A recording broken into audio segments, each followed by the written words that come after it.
Scheduled bank से मैंने personal loan भी हैं, एग्रीकल्चर लोन भी है, इंडस्ट्रियल लोन भी है, किसान के कर्जे भी हैं, सारे हैं।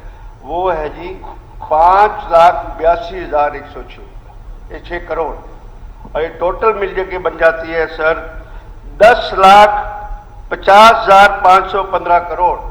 और आपकी जीएसडीपी क्या है? आपकी जीएसपी है 12,13,951 करोड़। कितना कर्जा है हर एक नागरिक के ऊपर? आप उसका अंदाजा नहीं लगाते किसी हालत में। हर एक आदमी कर्जे के अंदर है। अब मैं इंडस्ट्री का, एग्रीकल्चर का, पर्सनल लोन का, मैं ये डाटा नेशनलाइज्ड बैंक का डाटा दे रहा हूं, मैं ये data reserve bank of India का डाटा दे रहा हूं। उसके हिसाब से आपकी लायबिलिटी 10 लाख करोड़ रुपए बनती है, और आपका जीएसटी जो है वो 12 करोड़ के हिसाब आता है। इसका मतलब ये है कि budget is a big failure, इसको इंप्रूव करके और उसको करके उसको कीजिए। अब उसके बाद आता हूं सर, आपने इंटरेस्ट पेमेंट जो है आप 2025-26 के अंदर 26,231 करोड़ रुपए कर रहे हैं। और जब आपने सरकार संभाली थी उस समय जो हमारी सरूडा साहब की सरकार के समय में 2014-15 के अंदर टोटल जो इंटरेस्ट पेमेंट थी, जो आउटस्टैंडिंग लोन के जो आपके अपने बजट के गजट में लिखे हैं, वो सिर्फ 6928 करोड़ रुपए थे। अब ये देख लोगे कितने 4 गुना आपने इंटरेस्ट पेमेंट बढ़ा दी। प्रिंसिपल तो आपके सामने बड़ी रहा है, उसमें और बढ़ने की बात है ही नहीं इस बात के लिए। और आपकी रीपेमेंट जो है वो दोनों सालों की बजटेड क्लास में लिखी हुई है, हम सब इस बात के लिए पढ़ सकते हैं। पर सरप्राइजिंग बात यह है कि 25-26 में आपने 71,350 करोड़ का कर्जा ले लिया, और 34,000 और 35,788 और 26,61 करोड़ रुपया आपने इंटरेस्ट और प्रिंसिपल में दे दिया। रेवेन्यू डेफिसिट पूरा करने के लिए कर्जे से नहीं पूरी होनी चाहिए। आप लोन लो, हम कहते हैं आप लोन लो, हम कहते हैं आप स्टेट की डेवलपमेंट करो, पर उसके लिए फिस्कल डेफिसिट शुड बी 0%। आप आज कहते हैं कि 3% हमारे को लिमिट है, एफआरबीएम एक्ट के अंदर आपको लिमिट है 3%। आपने कैटेगरी के हिसाब से लिख दिया कि 2.77 हमारी है, we are with a limit. आप उधर कहते हैं कि 30% जीएसडीपी का हम उसमें लोन दे सकते हैं, आप कहते हैं कि हम 26% पे। पर वो कंडीशन अगर पूरा फिर भी स्पीकर साहब हम पढ़ेंगे तो उसमें जो रेवेन्यू डेफिसिट है वो 0 होना चाहिए। मैं रेवेन्यू डेफिसिट पढ़ के बड़ा हैरान होता हूं कि हमारे बाकी स्टेटों से कंपेयर करूंगा, सब कुछ करूंगा, उसमें बड़ी सबसे ज्यादा हमारी है, सबसे ज्यादा हमारे पे कर्जे है। अब स्पीकर सर एक बड़ी सबसे इंपॉर्टेंट बात यह है कि कैपिटल आउटले, इस सारे 2,05,000 करोड़ के बजट के अंदर आपका जो कैपिटल आउटले है वो 16,164.11 करोड़ है। और ये टोटल बजट का कितना है सर? सिर्फ 8%। ये सरकार 8% पे चलेगी। 8% में क्या क्या आप कर सकेंगे ये आप पे निर्भर करता है। पर अगर हम पिछली बार को भी कंपेयर करेंगे तो पिछली बार भी जो आपका बजट एस्टीमेट था और उसका रिवाइज एस्टीमेट आया, आप उस समय मुख्यमंत्री बन चुके थे, 6 महीने बाद बीच में गैप था, ये कुछ है 23% अमाउंट जो है कैपिटल इन्वेस्टमेंट का कब खर्च हुआ है। आपकी सरकार पैसे नहीं खर्च कर सकी, आपकी सरकार ने पैसे खर्च किए नहीं। मैं बताऊंगा किस किस सेक्शन के अंदर किस में आपने पैसे भी नहीं खर्च कर सके, जितनी आपका पिछली बार भी 16 के करीब इतनी फिगर थी, आप भी आज उसी फिगर को आप लेके आए। आज मैं कैपिटल आउटले की बात करता हूं। आज गुजरात स्टेट के अंदर 71,101 करोड़ रुपए कैपिटल आउटले है। इतना बड़ा स्टेट नहीं है वो, हमारा स्टेट भी बहुत बड़ा है, बहुत अच्छा स्टेट है, हम इसको नंबर 1 कहते हैं। हम इसके दिल्ली के 3 बड़े पेरीफेरी में बसते हैं, हम सब कुछ कर सकते हैं, इसका सब कुछ बढ़िया बना सकते हैं। गुजरात 71,000 और हम आउटले पे 16,000। झारखंड छोटी स्टेट है, हमारे बराबर है सर, उसमें 21,248 करोड़। राजस्थान हमारे से बड़ा है, चलो हमारे से बड़ा है, ठीक है, इस बात को मानते हैं, उसमें 38,000 करोड़, फिगर पूरी पढ़ देता हूं, 78,000। और तेलंगाना हरियाणा के बराबर, और उसमें जो आउटले है, कैपिटल आउटले है, कैपिटल इन्वेस्टमेंट है, वो जी 37,525 है। तेलंगाना, उसकी भी 90 सीटें हैं मेरे ख्याल, हमारी भी 90 सीटें हैं। ऑनरेबल स्पीकर सर, इस जो मेन कैपिटल एक्सपेंडिचर को तो बढ़ाओ, सरकार आपकी है, स्पेशल पैकेज लेके आओ, सरकार आपकी है, आपको जीएसटी में पूरा हिस्सा नहीं देते। आपकी पिछली बार मैं पढ़ रहा था उस बात के लिए, आपको 9,000 कुछ की करोड़ की ग्रांट के बाद कितने सरकार ने, अब सेंट्रल सरकार ने आपने पैसे, आपको पैसे दिए। आप तो बिल्कुल मोदी जी के बिल्कुल नजदीक हैं। आप वहां पर आपके मंत्री श्री मनोहर लाल खट्टर जी बैठे हैं, क्यों नहीं हरियाणा को आप पैसे लेके आते कि हम इस हरियाणा को बहुत सुंदर बनाएं, कुछ बनाएं। पर आपका ये हाल देख के उस बात के लिए। और उसके बाद स्पीकर सर, मैं पीआरएस पड़ी होगी यहाँ पर,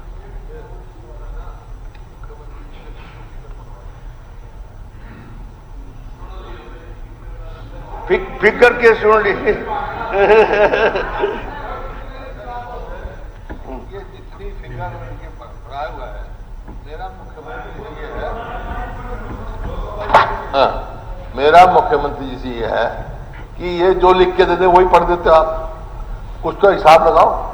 अब 16,000 इन्होंने करोड़ बताया कैपिटल, एक मिनट मेरे, उसका जवाब है 16,000 कैपिटल एक्सपेंडिचर इन्होंने बताया, जिसमें से 4600 करोड़ जो है ना मिसलेनियस कैपिटल रिसिप्ट है। और उनका आप रिकॉर्ड देख लो, 2019 में 1778 दिखाई, लेकिन एक्चुअल रिसिप्ट कितनी आई? 44। 2023-24 में 5200 दिखाई, एक्चुअल आई 114।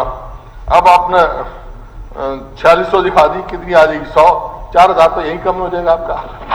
देखो मैं बता रहा हूं, अगर आपको आगे चलाना है दसौंधा सिंह बन जाओ आप। एक अध्यक्ष जी मंत्री जी थे पंजाब में बहुत पहले, नाम था उनका दसौंधा सिंह। तो वो जब बने ओथ ली तो बहुत सारे साथियों ने उनको कहा कि आप देखो ध्यान रखना, वो बैठिए ना ये आपके बाएं, इनसे बच के रहना, ये कुछ ही पे दस्तखत करा लेंगे आपका, आपके इस्तीफे भी दस्तखत करा लेंगे। वो बोला कोई चिंता ना करो, मैं देख लेगा। तो आप वो बनो, आ गई फाइल, तो उसने दस्तखत कर दिया। दस्तखत दसौंधा दे तो जिम्मेवारी शक्की थी, तो बच जाओगे आप। अपने आप जिम्मेवारी ले सकता है, वो कुछ कह रहे हो वही पढ़ के सुना रहे हो, वही पढ़ के सुना रहे हो। माननीय अध्यक्ष जी, मेरा इतना आग्रह है कि हमारे भारत भूषण बत्रा जी जो बता रहे हैं सुन के जरूर जाएं, उसके बाद एक एक का उत्तर दे दूंगा। सुन के जाएंगे। एक उदाहरण देना चाहता हूं, ज्यादा नहीं देना। इन्होंने कहा कि हमारा बजट पिछली बार से 13% ज्यादा बढ़ा है। आपने देखा बजट एस्टीमेट कितना था आपका? 1,89,000। अब 2 लाख कुछ, 13% हो गया, तो 6% बढ़ा है। अब 13% कैसे बढ़े दिखा दोगे? आप अपना पहले बजट एस्टीमेट देख लो, तो ऐसी फिगर दे देते हो। असलियत तो बताओ। हाउस में आप बोल रहे हो, जिम्मेवार उस पे हो। 1,89,000 था ना पिछली बार बजट एस्टीमेट। अब कितना बजट एस्टीमेट आपका? 2,05,000। कितने परसेंट बढ़ा? आप कह रहे हो हमने 13% बढ़ा दिया, बढ़ा नहीं, 6% किया, 7% भी। तो ये देखो, आप देखो, देख कर देखो। Honourable speaker sir, capital outlay जो 16,164 है, 2025-26 के अंदर ये प्रपोज हुआ 16,164 crore, with increase of 27% from the revise estimate of 24-25। Capital outlay indicates that expenditure towards creation of the assets ये सबको पता है। मैं तो जो थोड़े नए सदस्य हमारे छोटे भाई आए हुए हैं उनमें ये है कि जो पूंजी व्यय और स्टेट की एसेट्स क्रिएट होती हैं, जो उस पर खर्च होता है, that is called capital expenditure. और in 2024, as per revised estimate, capital outlay is estimated to be 22% lower than budgeted. This is important, आदरणीय मुख्यमंत्री जी, कि 22% माइनस में आपका खर्च हुआ और उसमें के factor highest cut in the capital outlay increase agriculture. अब किसान की बात करते हैं, आप रूरल सेक्टर की बात करते हैं। इस बार आपने बजट बहुत बढ़ाया रूरल सेक्टर के लिए, 900 करोड़ रुपया आपने कम खर्च किया। उसके बाद ट्रांसपोर्ट मंत्री पवार साहब हैं, साहब हाँ है नहीं, आपने ट्रांसपोर्ट में 993 करोड़ रुपया खर्च किया। अब कहते हैं बसें ले देंगे वो, और पिछली बार भी तो 993 रुपये खर्च किया, कम खर्च किया। उसके बाद एजुकेशन पे आपने 269 करोड़ रुपया कम खर्च किया। अच्छा, आपने कहा ना हैप्पी बर्थडे, मैंने उनकी उम्र पूछ ली, आज तक नहीं बताई। बोला मैं काउंट कर रहा हूं, वो क्यों नहीं बता रहे? मेरे को लगता है 75 के आसपास पहुंच गए, कभी छुट्टी ना करते बीजेपी उनकी 75 के बाद। इस बात से अपनी उम्र नहीं बता रहे। हाँ जी हाँ जी हाँ जी हाँ जी। बत्रा साहब, आपने परिवहन का जिक्र किया है। 2024-25 में हुड्डा साहब, स्पीकर बहुत है, मैं हुड्डा साहब को एक बता दूं, यह पार्टी 80 के वाले ने भी टिकट दे देती है, और जिस पर जी बढ़िया खुश हो जाए ना, उसने कहरा के बना दे। और मेरे पर खुश को नहीं है ना, सोचियो सब पर खुश को नहीं हो।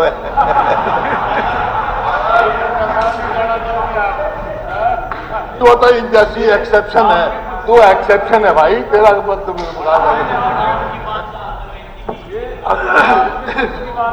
अध्यक्ष महोदय, बत्रा साहब ने परिवहन विभाग का जिक्र किया। हमारे माननीय मुख्यमंत्री जो बजट पेश किया, हर मद में बढ़ाया है।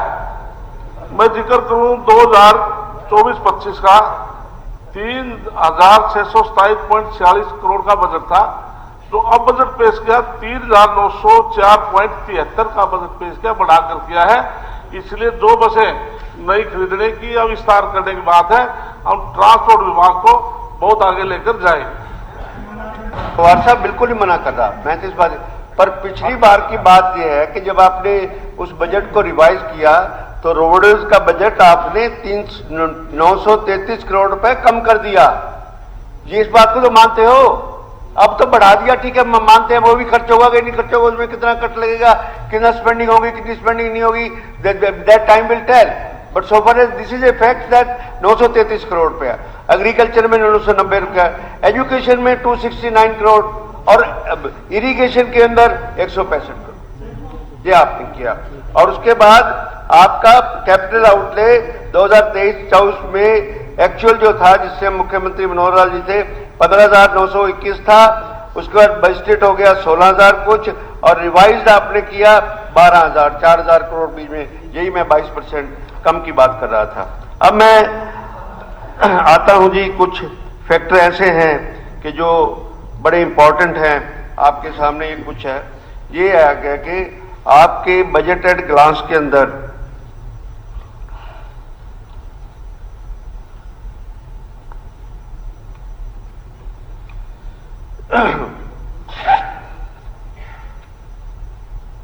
एक अच्छी स्टेट के लिए, एक अच्छी इकॉनमी के लिए सोशल सर्विसेज को मैक्सिमम खर्च करना ये होता है। पर आपकी लिमिटेशंस हैं, क्योंकि आपके पास इतने पैसे नहीं है, उस बात के लिए कुछ है। क्योंकि आपको 30.26% 100 में से आपको कर्जे का भुगतान करना पड़ गया। उसके बाद सोशल सर्विसेज में मैं डिस्कस करूंगा, फिर जनरल सर्विसेज हैं, फिर रीपेमेंट ऑफ डेब्ट, वो भी मैंने बता दिया आपको 30 पॉइंट हैं, और जनरल सर्विसेज 15% हैं। अब मैं आता हूं सोशल सर्विस। सोशल सर्विस में आपने 32.84 का किया है। सबसे पहले मैं आता हूं जी एजुकेशन के ऊपर।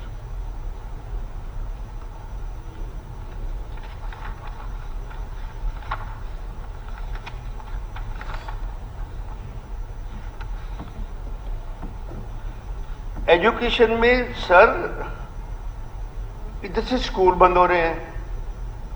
आपने अच्छे स्कूल चल रहे थे, उनको सिर्फ नाम के पीएमसी स्कूल रख दिया। कोई फर्क नहीं है उसमें स्कूल में, वही हायर सेकेंडरी स्कूल था, वही 10+2 का आपने पीएमसी स्कूल रख दिया, कोई इंप्रूवमेंट नहीं। आप स्कूल कहते हैं आपके रिकॉर्ड बंद हो रहे हैं, पर मैं जो बात आपके सामने बताना चाहता हूं इस बात के लिए, हमारी सरकार ने अपने टाइम में सबसे ज्यादा पैसे शिक्षा पर खर्च किए। आज इस बात की कि 2007-8 से डेटा उठाता हूं, 12%, 9%, फिर 2008 में 15%, फिर उसका नेक्स्ट ईयर 16%, फिर 17.3%, फिर 16%, फिर 15.4%, फिर 15.4%, और आखिर में जब सरकार आपने ली, उस टाइम जब भारतीय जनता पार्टी सरकार थी, उस टाइम एजुकेशन पे खर्च था 16.19%। इसीलिए इतने बड़े कॉलेजेस बन गए, इतनी बड़ी यूनिवर्सिटी बन गई, इतने बड़े निफ्ट बन गए, और बन गए, कुरुक्षेत्र में बन गया, पंचकुला में बन गया, और जगह सेंट्रल यूनिवर्सिटी आ गई, और यूनिवर्सिटी हमने यूजर राज की आ गई, रोहतक के अंदर हेल्थ साइंसेज की यूनिवर्सिटी आ गई, आपकी करनाल के अंदर आपकी पंडित दीनदयाल यूनिवर्सिटी आपने खोली है, पर उसकी प्रोग्रेस कराओ। वो बहुत बड़े आदमी के नाम से आपने लिखी है, पर वहां पर है कुछ भी नहीं। अब बात आप उसको मानते नहीं ना, अब हमारी बातें तो हमारी बातें आप कहते हैं कि हम तो विपक्ष में होते हैं, हम गलत बातें कहते हैं, कुछ है। सिर्फ कल्पना चावला मेडिकल कॉलेज को भी, वो उसमें भी मैं आऊंगा। और आपने 16.9 से लेके और इस समय 10.39 शिक्षा पे खर्च किया है, विच इज नॉट गुड। अब इससे नेक्स्ट जाता हूं मैं सर आपके, हाँ जी, साथ साथ कह दे तो ठीक रहेगा। कह लो बाद में जवाब दे दो। बत्रा जी कौन? अब आप पॉइंट लिखते जाओ सर, इतना करो, हम भी तो लिखते हैं हम भी तो लिखते हैं सर, ऐसी बात करो।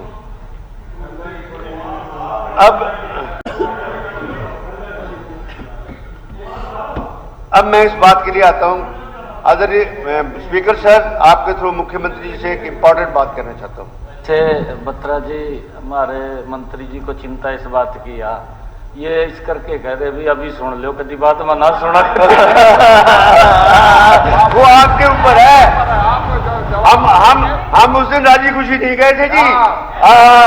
आपने उस टाइम जिसा बजट पड़ा ऐसा वो पड़ा था जी, सारा का सारा, हम राजी खुशी नहीं गए थे। आप बत्रा जी वैसे देखो, सुननी जरूर चाहिए। ठीक है सुनिए, और सुनोगे कोई नहीं, मुख्यमंत्री जी सुनेंगे ऐसी बात। ठीक, चलिए आप कंटिन्यू कीजिए। नहीं कोई बात, मतलब वो कोई नहीं, सब एक दूसरे की सुनते हैं, अच्छा होता है सुनना, अच्छा होता है। बत्रा जी, हेल्थ एंड फैमिली वेलफेयर, आदरणीय मुख्यमंत्री जी, आप हेल्थ को, हमारे जीवन को सारे बजट में सिर्फ 4.72 देंगे। कहां ले जाएंगे प्रदेश को? क्या होगा गरीब का? कहां अस्पताल, डॉक्टरों की, प्राइवेट डॉक्टरों की, लोग कुछ वहां पर कर नहीं सकते हैं, लोग लाचार हैं। हमारे मेडिकल कॉलेज रोहतक के अंदर 7,000 की ओपीडी है, खानपुर है, कल्पना चावला है, अग्रवा है, और भी इस तरह की इंस्टीट्यूट है। मेरे कहने का मतलब है 4.72% आपको देना। और खाब में आज मेरी अपनी रिजर्वेशन है, खट्टर साहब ने यहां पर अनाउंस किया द मेडिकल कॉलेज हर एक बात कीजिए, पर्सनली मैं उसके बिल्कुल फेवर में नहीं। स्टेट का एक सब्जेक्ट हो सकता है, हम मानते हैं इस बात के लिए। आपने 5 साल हो गए, और 5 साल और का भी आपके सामने मैं निवेदन करता हूं, एक भी मेडिकल कॉलेज नहीं चला पाओगे आप। अभी तक तो बना नहीं। जो हमारे टाइम हमने अनाउंस किए थे उन्हीं को ही पूरा कर दो। भिवानी का मेडिकल कॉलेज अनाउंस किया था, उसी को ही पूरा उसी हाँ जी, हाँ सेंटर से बनना था। जो भी बनते कहने मतलब है, आप इस खाप के उसको छोड़ो, आप एक्सीलेंस सेंटर, आपने अपने बजट स्पीच में भी कहा और वैसे भी रिप्लाई में भी किया, excellence centre super speciality Haryana के अंदर 5 जगह पर बनाओ और बड़े अच्छे अस्पताल बनाओ। डॉक्टर्स बड़े हमारे अच्छे बड़े इंटेलिजेंट डॉक्टर हैं, वो नौकरी करना चाहते हैं उस बात की। रोहतक को सुपर स्पेशलिटी बहुत बड़ा दर्जा दो, कल्पना चावला को दर्जा दो आप इस बात के लिए। अब नल्लड़ का तो बुरा हाल कर रखा है। जो 5 मेडिकल कॉलेज आपके हिस्से में, मैं बताता हूं आपको कि मेरे पास लिस्ट है मेडिकल कॉलेजेस की, ढूंढना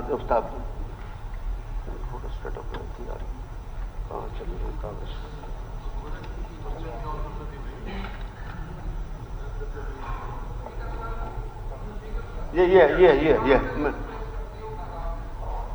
मैं याद दिलाना चाह रहा था जी, जो बजट मुख्यमंत्री ने पढ़ा वो सही पढ़ा। ये जो बजट बढ़ा जी 205,017.29 करोड़ बजट बढ़ा जी इस बार। इसमें जो बढ़ा जी 247,03 करोड़ बढ़ गया। अब ये कह रहे 6% बढ़ा जी, पता नहीं कौन से स्कूलों में पढ़े हुड्डा साहब। अब ये 13.7 ही बढ़ा जी। अध्यक्ष महोदय, सर मैं एक बात आपने पूछ रहे, नहीं, एक तो सर्टिफिकेट देखना पड़ेगा आपका। अध्यक्ष जी ये कोई ये गलत आंकड़े, मैंने क्या कहा, ये क्या कह रहे हैं? मैंने कब कहा? मैंने कहा 2,05,000 का पड़ा है। बोल रहे जी, मैं कह रहा हूँ बोल रहे आप सर बुड्ढा साहब। एक तो आपने 6 पॉइंट कह दिया। हाँ मैं गलत है, अब भी कह रहा हूँ 6-7% गलत हो जी। 6-7% से ज्यादा नहीं, अब भी कह रहा हूँ। नहीं फिर आप गुमराह कर रहे हो जी। ठीक है मंत्री जी, सर बाद में सीएम साहब कर देंगे क्लियर, सारी चीजें नोट होने लगी। रिप्लाई है, मंत्री हूँ जी, मेरा नाम लिया आपका तो मंत्री हूँ। मैं डीएवी स्कूल की प्रोडक्शन हो जो 150 में से 150 नंबर आ रहे मैथ में जी। चलिए बुड्ढा साहब को तो मुश्किल से पास हो जाता है। नहीं मेरा नाम लिया।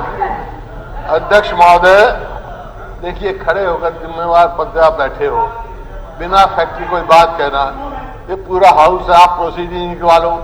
मैंने क्या कहा है? मैंने कहा है कि मुख्यमंत्री जी ने कहा कि 13% हमारा बजट बढ़ा है पिछली बार से, ठीक है ना? मैं कह रहा हूं 13% बढ़ा, क्योंकि आप देखो एस्टिमेटेड बजट था 1,89,000 समथिंग और एक्चुअल बजट आ गया 1,80,000 का। आप तो 1,80,000 से 2,05,000 को कर रहे हो 13%।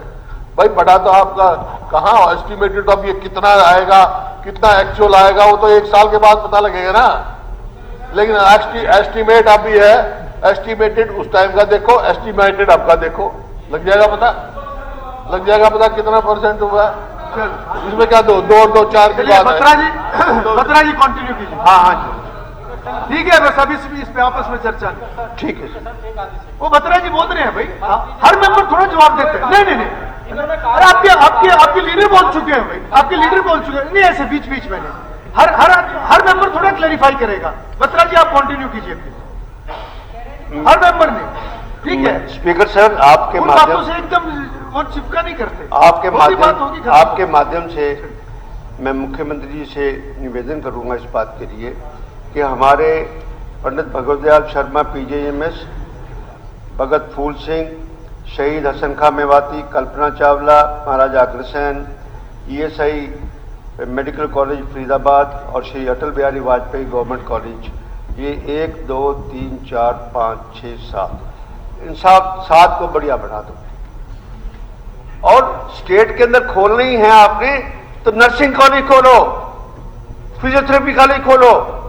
ये प्राइवेट सेक्टर में ही खुले हुए हैं, ये ठगबंदी है, वहां कुछ नहीं होता इस बात के लिए। आपके नर्सिंग कॉलेज सारे स्टेट के अंदर 3 हैं, इससे बहुत बड़ा फायदा मिलेगा। हमारी बेटियों को और बेटों को एम्प्लॉयमेंट मिलेगी, बाहर जाने का लीगल एक तरीका मिलेगा उस बात के लिए, एक रोजगार कम होगा, कम अरसे में 1 साल में 2 साल में पूरा करके उनको नौकरियां, प्राइवेट नर्सिंग होम है और नर्सिंग होम उनको नौकरियां मिल जाएंगी। ये एक्सीलेंस सेंटर सारे के सारे बढ़ाइए। आप स्पोर्ट्स एक्सीलेंस की बात करते हैं, इनको बढ़ावा दे दीजिए। और ये 10 मेडिकल कॉलेज या 20 मेडिकल कॉलेज जो खट्टर साहब ने अनाउंस किए, अपने को नहीं लगता कि आप बना पाओगे, क्योंकि आपका बजट ही टोटल 9,000 करोड़ रुपए टोटल रखते हो साल के अंदर, जिसमें ऑलरेडी एग्जिस्टिंग सबको चलाना है, आपने एग्जिस्टिंग हॉस्पिटल चलाने हैं, सबको चलाने हैं। कैपिटल बता दो कि आपका कितना पैसा है, आप अपने रिप्लाई में बता देना कि उन पे कोई पैसा खर्च होगा या नहीं होगा सर उस बात के लिए। वो फिर बड़ा लंबा हो जाएगा जो की बात नहीं। मैं ये तो हाँ जी, अब आता हूँ जी मैं आपके सामने कंक्लूड करूंगा जी, पर 2 पॉइंट से इम्पोर्टेंट है, वो बहुत जरूरी इम्पोर्टेंट है। वो प्रदेश की जो व्यवस्था है उसके लिए बहुत जरूरी है। आपने पब्लिक हेल्थ के लिए आदरणीय मुख्यमंत्री जी बहुत उम्मीद थी, आपने सिर्फ 2.4% बजट एलोकेट किया है। ये 2.4 से शहरों की व्यवस्था नहीं बदल सकती। हर एक शहर सीवरेज से चौक पड़ा हुआ है। इतनी मेरे पास अखबार की कटिंग, कभी सिरसा की बात है, कभी फतेहाबाद की बात है, कभी हिसार की बात है, कभी भिवानी की बात है, कभी अपना फरीदाबाद की बात है, गुड़गांव की बात है, रोहतक की बात है, सब जगह सिस्टम। हाँ जी,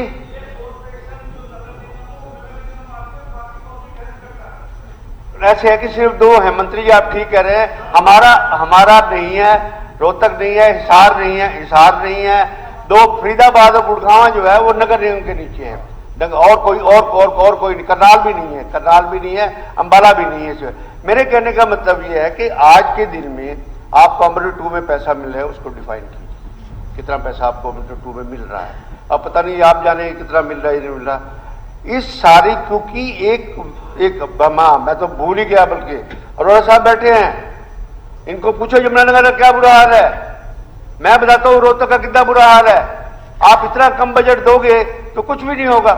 सावरी सीवरेज लाइनें, पानी, आर्टिकल 21 कहता है कि एक जो हमारी जिंदगी के जीने के है अधिकार हैं, उसमें वो व्यवस्थाएं, पानी, स्पीकर साहब ने पानी के ऊपर हाफ और शॉर्ट डिस्कशन भी रखा हुआ है। आपको पानी पीने को नहीं मिलता sir.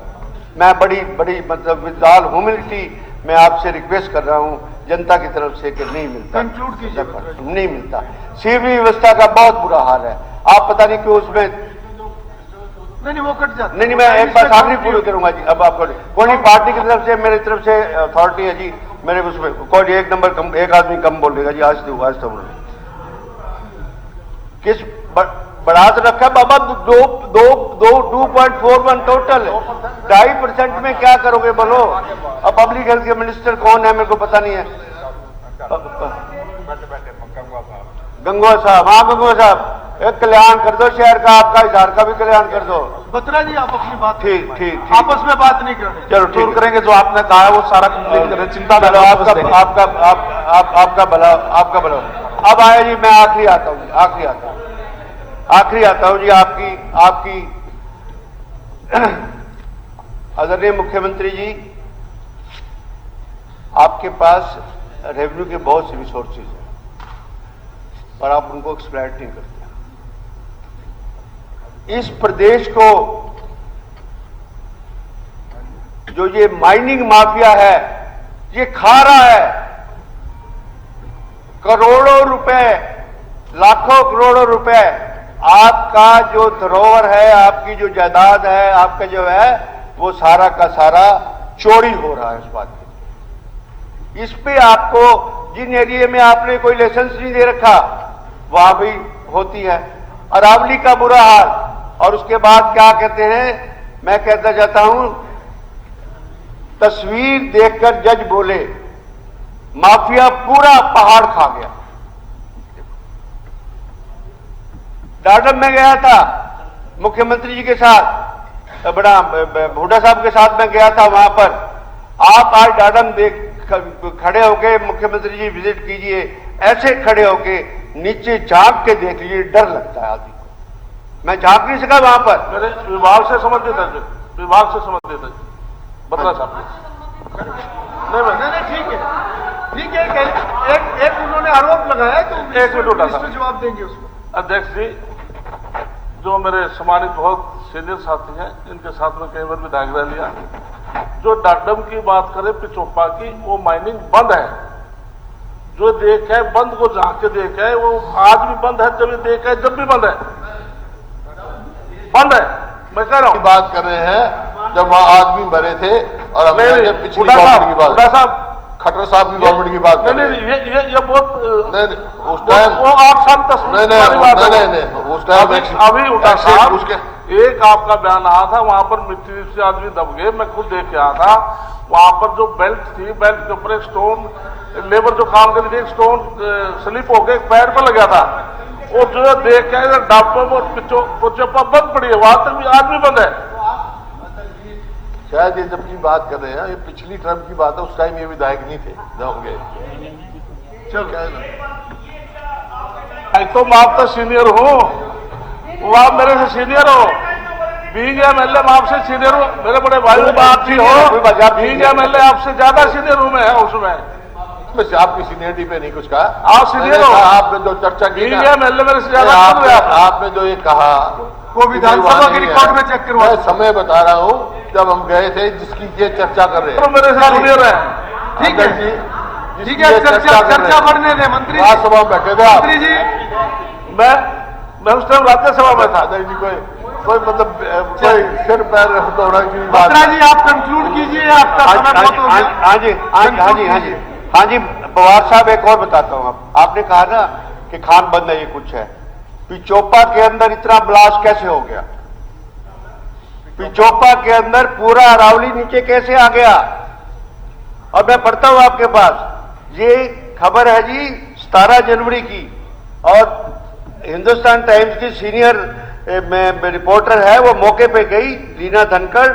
Late Wednesday evening resident of the Pichhopa Kala village in Haryana, Chakki Dadri, were jolted by the sound of a explosion that reduced a significant portion of the hillock to rubble. आप कहते पिछोपा बंद है, तो फिर ये कहां से आ गया? ये कहां से हो गया? मैं भी कर रहा हूं, अभी बंद है। अपनी इलीगल माइनिंग की बात कर रहा हूँ। इलीगल माइनिंग आप पिछोपा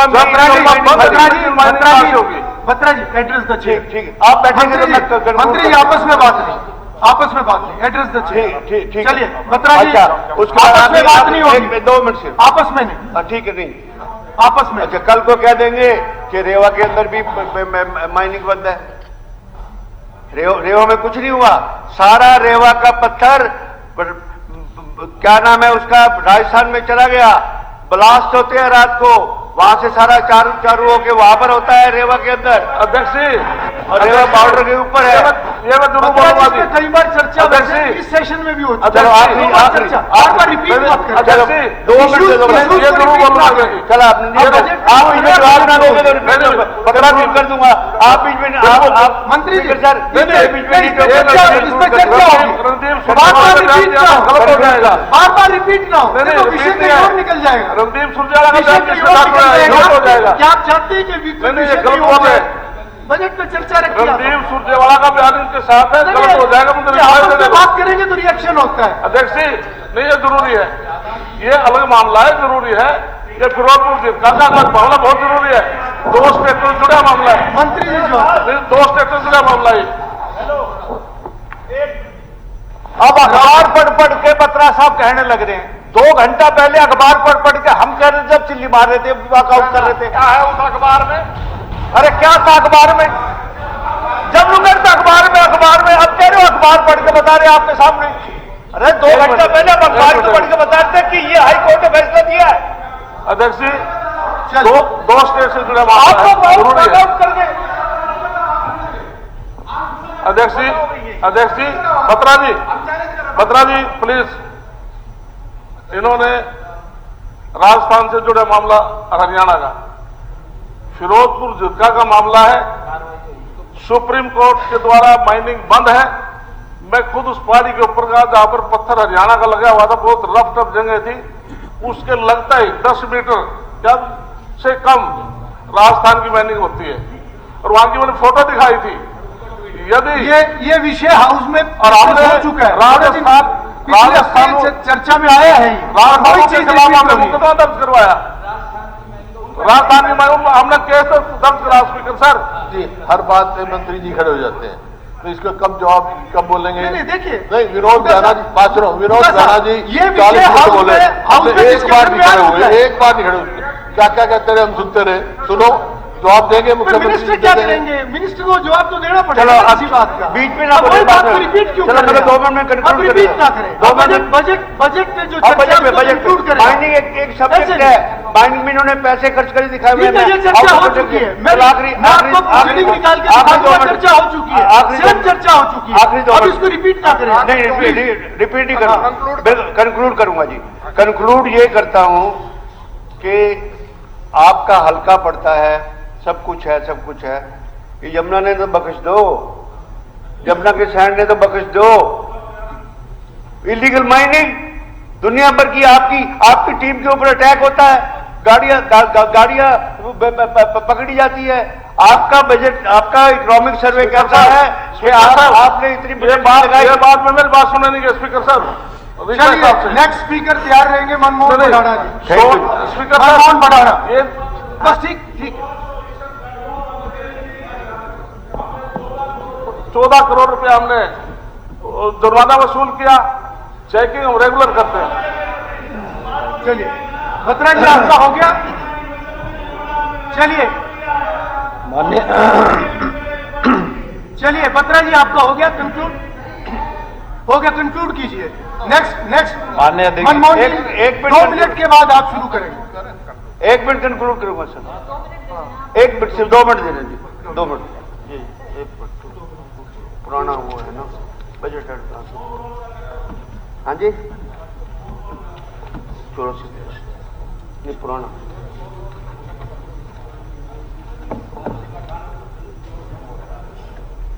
हाँ जी, बस आज आ गया जी, बस आगे से आगे। एक बात और, honourable speaker sir, honourable finance minister sir, कि एक टर्म होती है state development, substantial development goals, निश्चित रूप से आपको पता होगा आते हैं।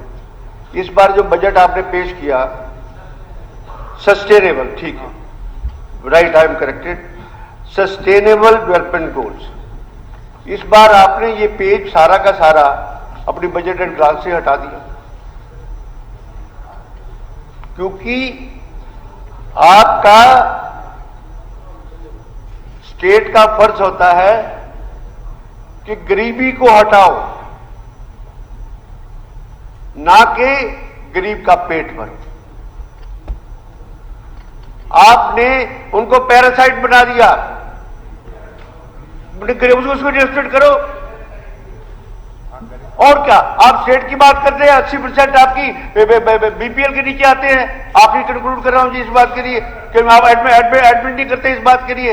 आप देखो जी, नहीं ऐसे नहीं, आखिरी बस कर रहा हूं इस बात के लिए कि मेन इसमें ये है कि आपने, हाँ ये आ गया आखिरी, आपने पॉवर्टी के एबोलिशन के ऊपर पैसे खर्च किए सिर्फ 8%, और जीरो हंगर करने के लिए आपने 18%।